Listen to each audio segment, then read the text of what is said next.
So welcome everybody. It's great to have you here. We're celebrating a pretty big milestone in the history of Honeyland where the token has just hit an all-time high, which of course it just gets everybody all excited and lively.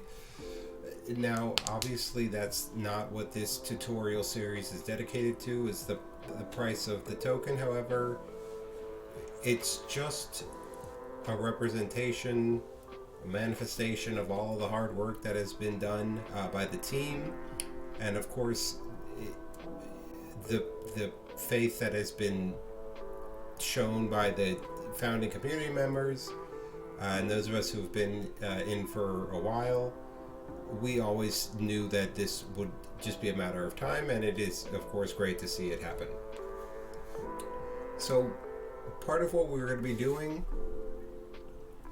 is just taking a moment to say thank you and celebrate. It is, of course, the holiday season. We just got some new Honeyland merch in for ourselves. We got the Honeyland Rainbow Vision tee. We also got a nice hoodie.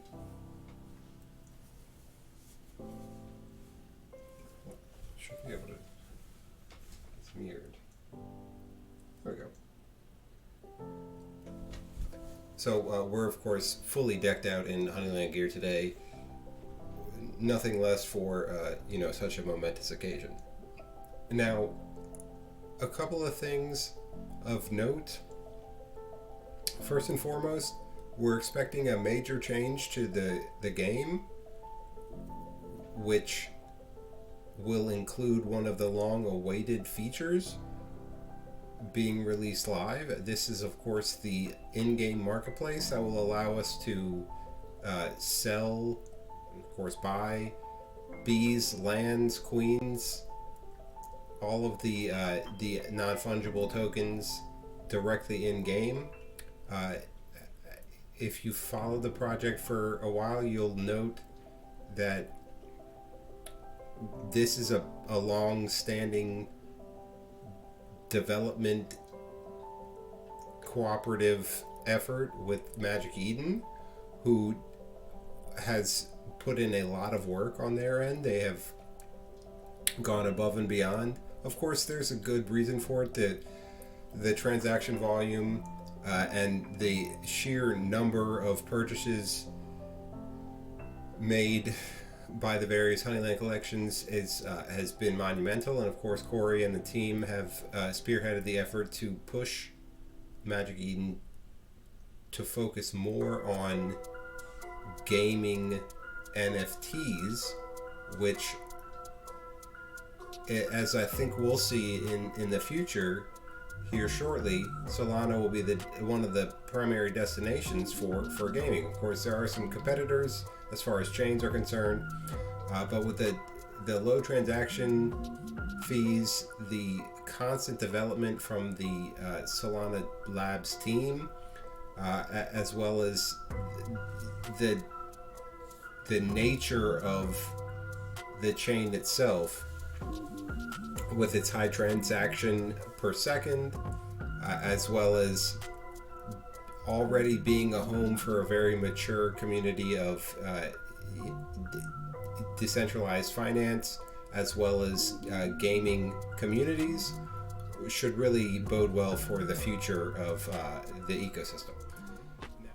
Now, with that being said, of course, this video series is not meant as financial advice. I'm not saying, hey, go out and buy the token, because that would be speculative, and truly, from my perspective, it's much safer to get it yourself by way of gameplay.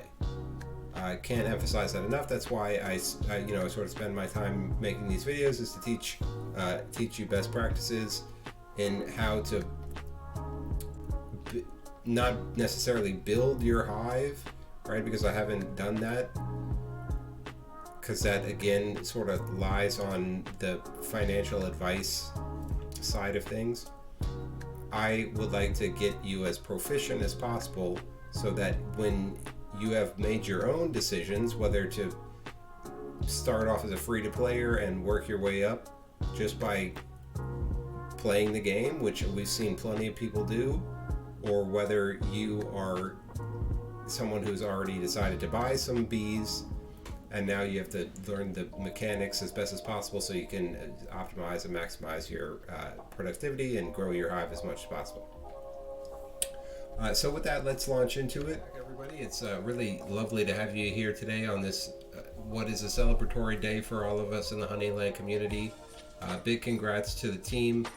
You're repping as hard as possible here. You can see my Rainbow Vision Honeyland t-shirt, which came just in time for the holidays.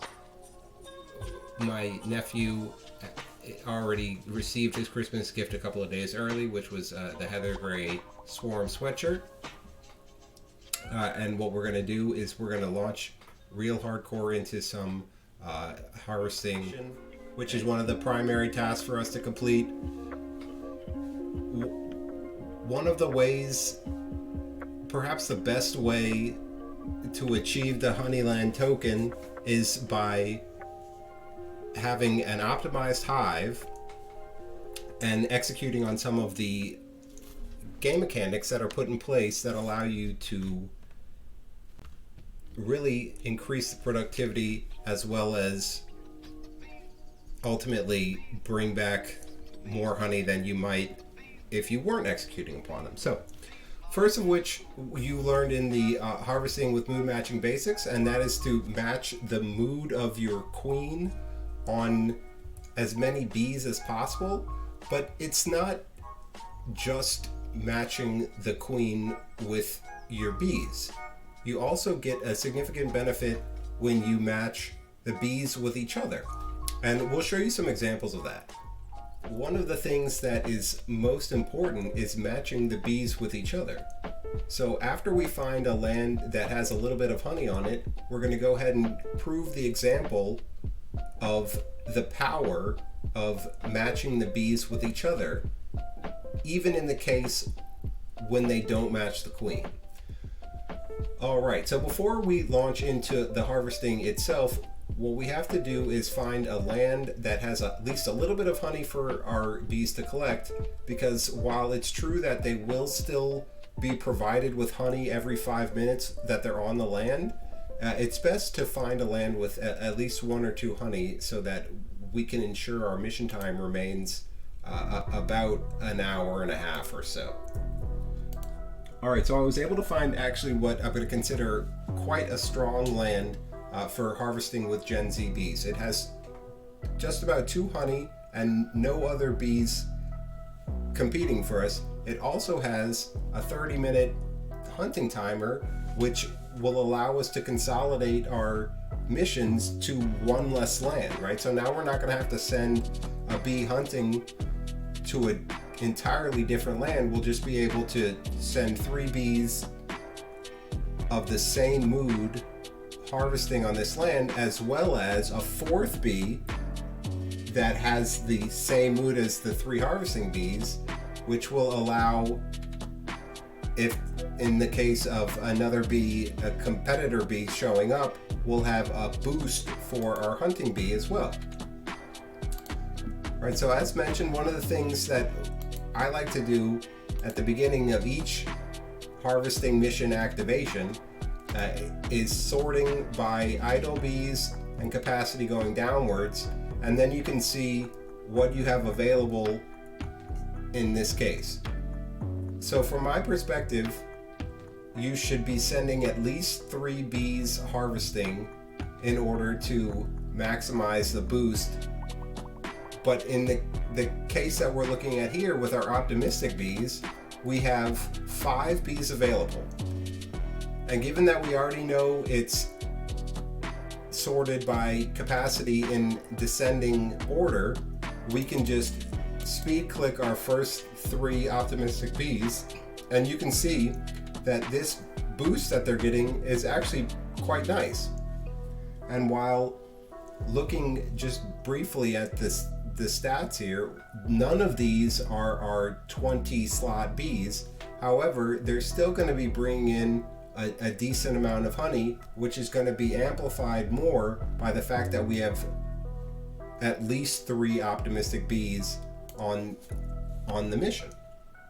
And as I mentioned, this land has a 30-minute hunting timer, so we're going to just go ahead and send a 4th optimistic bee to go snag the honey pot while we're here. This will help us consolidate the number of lands that we're on and allow us to be more efficient. Because at this point in our gameplay, we have more bees really than we can send on missions efficiently.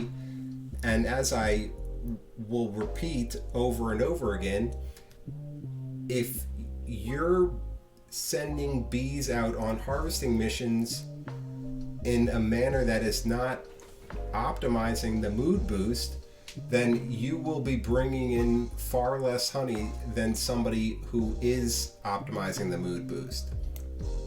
Now, these bees will take over an hour to complete their mission, but given that there's enough honey to support all 3 of their harvesting activity, it won't take more than 2 hours, right? So it'll hit that sweet spot of between 80 and 90 minutes for bees with modest agility to capacity ratios. So this looks great. We're getting the triple mood boost for all of these bees, and although the honey pot timer is less than the length of the harvesting mission, we're still executing the primary principle across all facets of the missions, and we're essentially shooting 2 birds with 1 stone, which is really neat. Alright, so we found our next target land, and we know that we would like to send some of our high capacity Gen Zs to this land. And given that our primary rule for harvesting is to know our bees, we're going to go ahead and sort them by idleness, which is ready to go, and then capacity going downwards, because this will help us to identify our harvesting bees right away. So we've already tested out these 4 mood groups. We know that there are no optimal harvesting groups, which will mean to us that we have to move to the next mood. So these are excellent candidates for a harvesting mission. These are some of our 20 cap bees, as we like to call them. They are freshly bred. They have some of the highest stats possible when talking about Gen Z bees. And the fact that they match each other and do not have a landform means that they're going to remain on the land together as long as possible, ensuring that they receive the highest boost. And just to double check, because we already knew this is the way we selected them, there are going to be 2 of each of these 3 moods, so we really don't have to do anything else here, except for that if we wanted to, we could send another set of bees. But truly there isn't a good option, so we'll just go ahead and send these 2 and move on. And now the reason why it isn't really ideal to send any other bees is because of this reason in particular. So as mentioned, this landform matched bee and this not landform matched bee are going to come off of the land. They're going to finish their missions at very different times, and that will essentially eliminate the mood boost that we're getting, causing our productivity from those bees to be not ideal. So really what we want is we want to send this bee and this bee, our 2 anxious bees, to a land that is not a woodland or a summit. Because while you might be thinking to yourself, well, I want to use the landform bonus so that my bees can return as quickly as possible, and that way I will be able to send them on more missions. But really it's best to have the bees be on the land as long as possible to increase the amount of honey that they bring back, which in my perspective is more important than them having complete their missions as early as possible. So zone 4 with 5.5 honey on it. It's quite juicy. All right, so continuing on. So we know from just having checked it out that we have anxious bees that would be perfect to go to this land because neither of them have a landform match. And they will stay on the land for much longer time together, which will increase their boost to capacity. So given that we are starting to learn our bees pretty well, and these are our 2 anxious bees that are available, they both don't have a landform match, we're just going to go ahead and send them right out.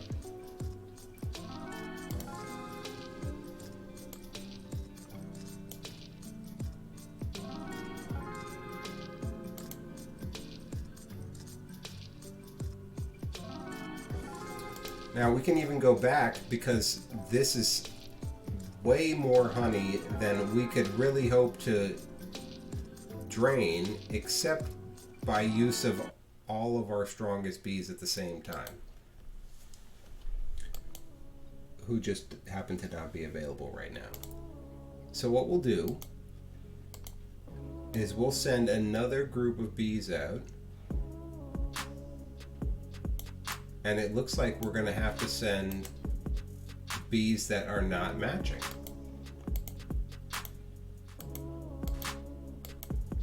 So when something like this happens, and the bees that you have don't match your queen and don't match each other, your next best option is to match the likes for harvesting missions, which increases the capacity of your bees on the mission. Now, we happen to have another yoga bee, but it is not mood matching. But that's fine, because as you can see, this has increased the capacity of our anxious yoga bee by a total of 20, given that it matches 3x, what we like to call it, in total.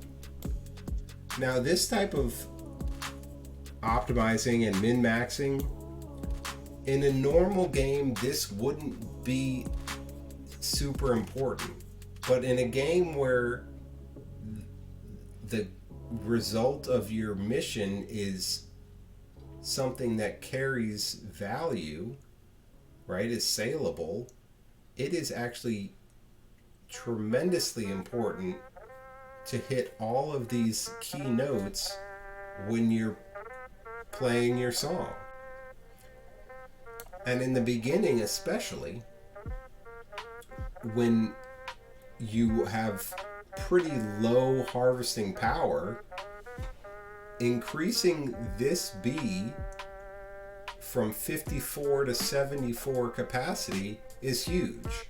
And it's much more important than having one of these bees finish up its mission 20 or 30 minutes earlier.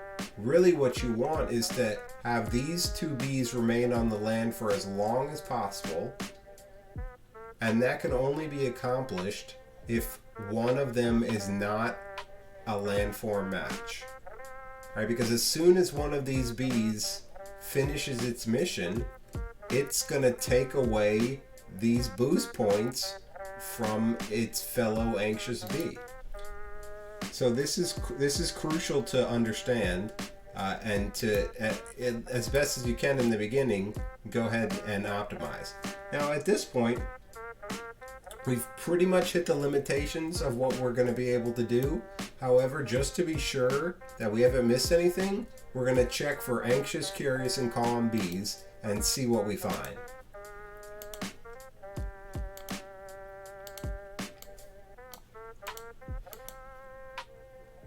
So we have a couple available. So now we'll just do a quick check.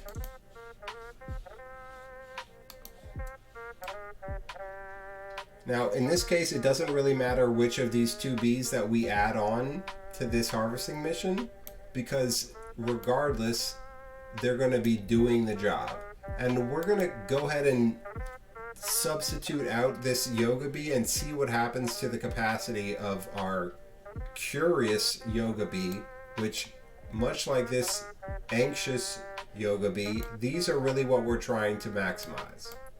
And if I'm correct, it's going to be pretty similar, but looking for ourselves is really the only way to know, right? So what has happened is that the curious yoga bee has lost a little bit of its capacity, but the other two curious bees have gained a bunch of capacity, right? So we'll go ahead and check that out again, right? So we have +9 and +8, and here we have +3 and +1. So we've really only gained a few points of capacity here, but we've lost a bunch of capacity here, right? So it turns out that this triple mood match for the curious bees has provided us with an overall greater capacity boost for our harvesting squad. And this is an important lesson to learn, and one that I don't think that everybody is necessarily executing on. Right, so just because you're losing out on a little bit of capacity from one bee doesn't mean it was better than doing it a different way. And it's not always going to be the same, right? Sometimes you'll have a bee that has higher base capacity, and giving them the triple yoga boost will be more beneficial than adding in just these two curious bees, right? So very interesting little nuance that I feel like is understated, really. It's important to know your bees in a way that is deep and comprehensive.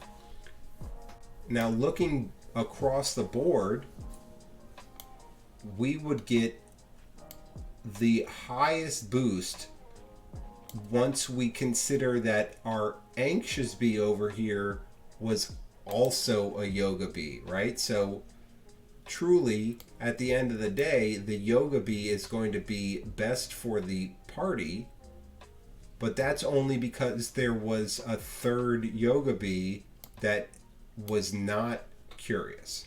So very interesting, sort of dichotomy of what is more important to consider, right? So we'll just briefly do some mental math here.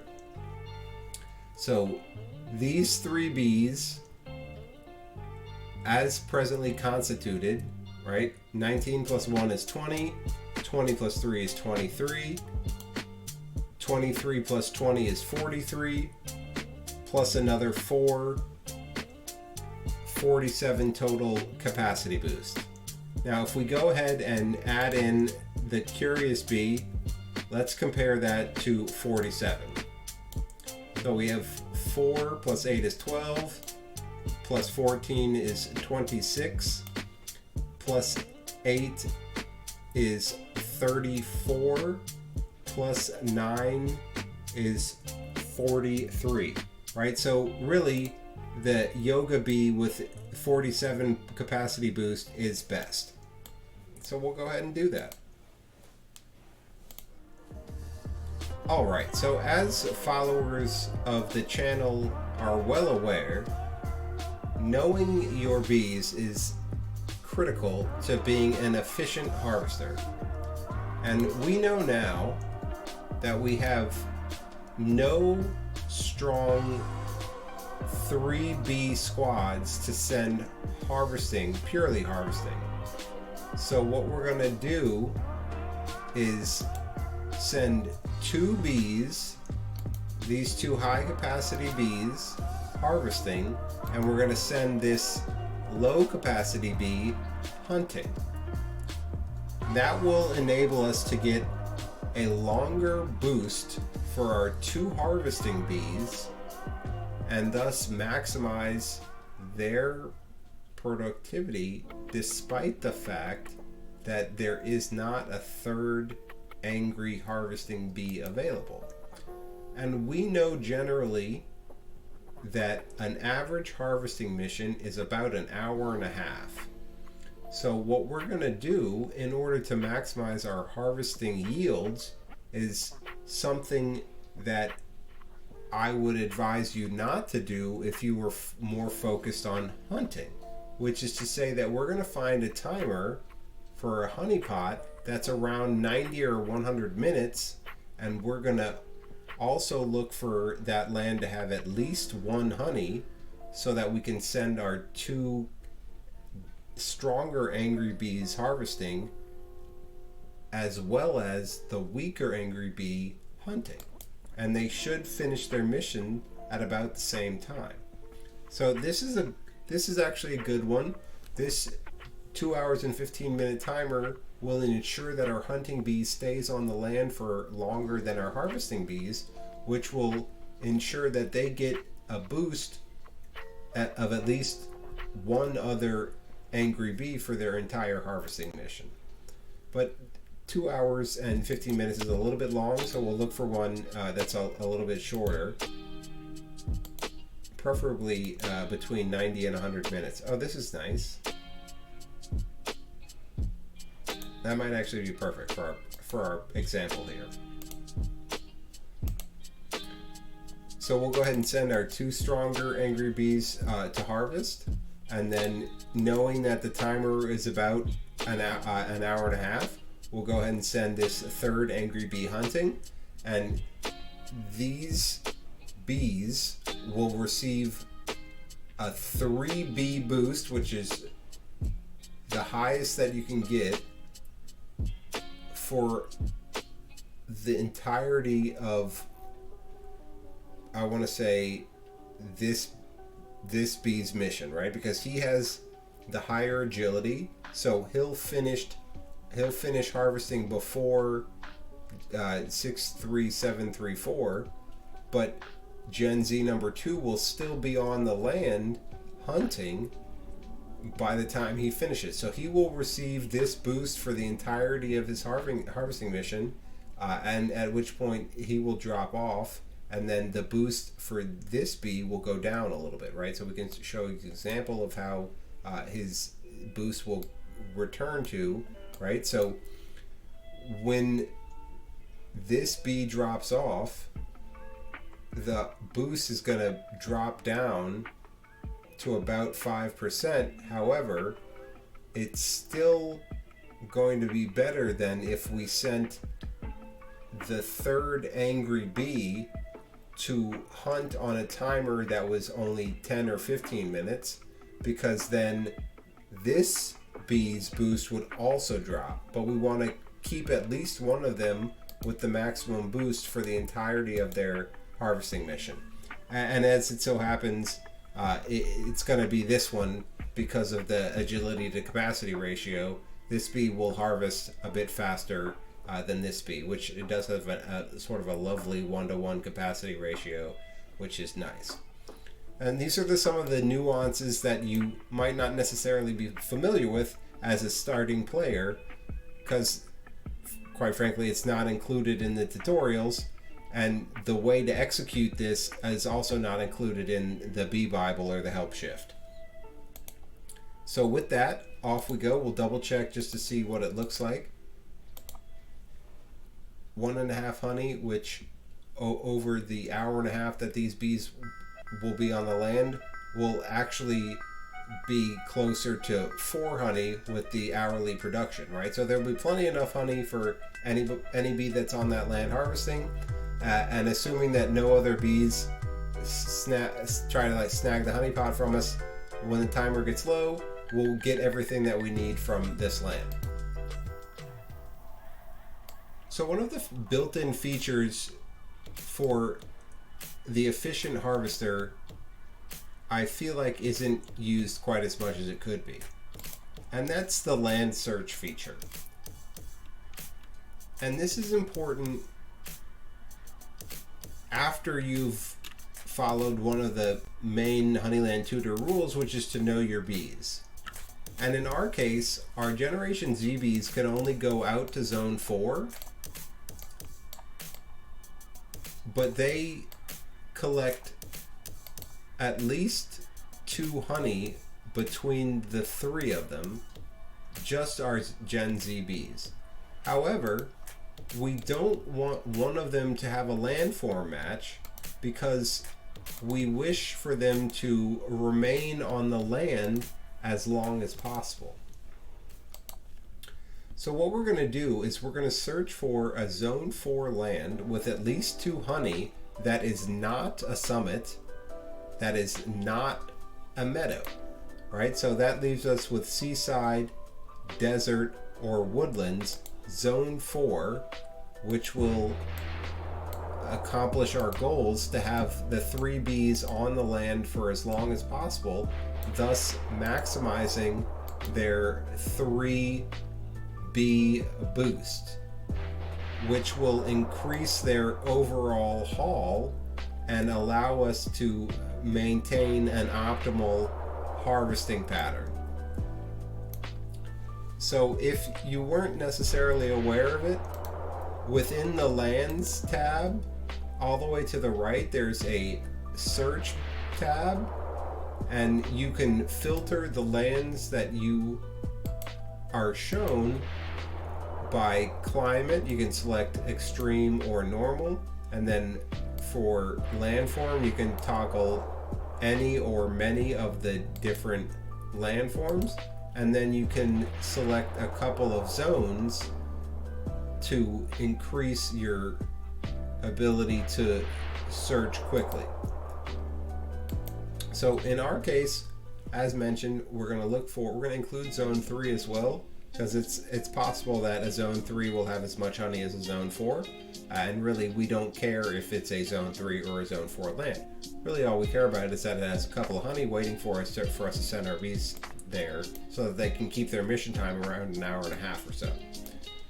So as mentioned, this search feature is quite useful for the new player who maybe has been frustrated a little bit by the fact that they haven't found any honey on any land that they click on sort of randomly. And in this case, it's much easier to sort through the lands ahead of time and then scroll, as opposed to doing the individual clicking of the hexagon tiles. So now in this particular case, this is actually not that bad.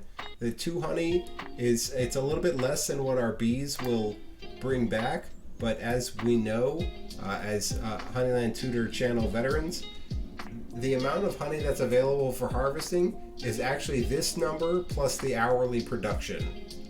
And really it's this number plus 1.5 times the hourly production, because we know our bees are going to stay on the land for at least an hour and a half or so. But we'll keep looking just to see if we can find something that has about 3 honey, which will give a buffer that prevents us from running into any troubles if any other bees show up on the land, really at any point during our harvesting mission. Another benefit of the land search feature is that you can see what land items are active on the land, and this will allow you to make even smarter decisions in the case where you run into a land that has a poison bomb, which will slow down the progress of your bees harvesting missions, or perhaps it has a paradise, which will provide a landform boost to all of the bees regardless of their landform, and that also allows us to maintain the boost as long as possible, because all of our bees, regardless of their landform, will get a boost. So we'll go ahead and save this one as well.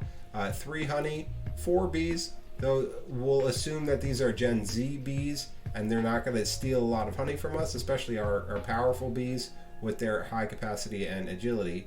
And it's got a nice low 4% fee.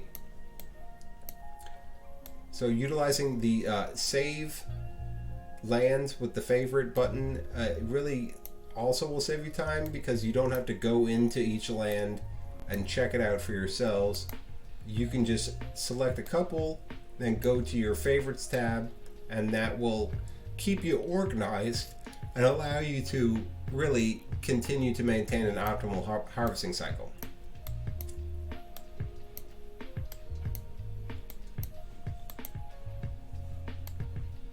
We'll spend just another moment looking for an even better land. That's actually sort of nice. Oh, all right, there we go. So we have a winner. It's almost guaranteed to be enough honey for all of our bees. Of course, based on the filters that we had set up, we know ahead of time that this land will not provide a landform boost to any of our bees, and will optimally keep our bees on the land for as long as possible together. Right, we just double check to make sure that no other confused bees are ready to go, which would be fine because this land had quite a bit of honey on it waiting for us. If you remember, having been with the channel since the beginning, these are tutorial bees that are getting a significant boost from the base stats of the Generation 1 Level 20 Queen, and they're all going to bring in between 6.6 and 0.7 honey, so around or a little bit above 2 honey per harvesting trip, which, given what we know about this land, having a couple other bees on it and 4 or 5 honey now, right, there's almost no chance that our bees end up getting trapped here at the end, sort of toward the tail end of their harvesting run. Okay, to circle back on our primary topic for today's installment of the Honeyland Tutor Beginner Series, we're going to hammer home one of our primary lessons, which is that it is critical to know your bees for the harvesting mission. In this case, you can see that we have one anchor for this harvesting mission. It is a curious bee with the yoga-like. Now, under normal circumstances, it looks a little weird to have bees of 3 different moods on the same harvesting mission. However, given that we have a triple like match across these 3 moods, allows us to maximize the total amount of capacity that we are going to be utilizing on this mission. In this case, we had to choose between adding another curious bee or adding the 3rd yoga bee, and ultimately the decision to go with the triple like match increased the boost to the capacity of the 2 yoga bees that also had double mood matches with other bees, about 10% higher than if we would have gone with the 3rd curious bee that would have ultimately boosted up this yoga curious bee's mood match to a 3x match. And the only way that you can learn this important concept is by essentially tinkering with your harvesting squads and knowing that after you sent out your primary squads, which include matches of B2 to queen and bees to each other, you have to be creative in the way that you fill out the final couple of slots of your not completely matching harvesting squads. And knowing your bees, whether you have a triple like match or a triple mood match, and understanding which bees will get the highest boost is important if you wish to maximize your harvesting yields, which will allow you to go on more hunting missions. It will allow you to hatch more eggs, considering that there's a fee associated with hatching the eggs. And at the end of the day, if it makes you happy to withdraw the honey, it will allow you to withdraw more honey. So with that, we'll sign off. Hopefully you found this video informative and helpful in optimizing your harvesting cycle. If you have any questions, please go ahead and join us in the Discord, or if you feel so inclined, go ahead and drop the questions in the YouTube video section below. We would be happy to see those from you. With that, we'll give you a hearty zub. Happy holidays. Congratulations to all members of the Honeyland community. It's just a lovely day for us all, and we will see you out there. Hopefully you've been responsibly learning your hive, growing, thriving. Thank you so much.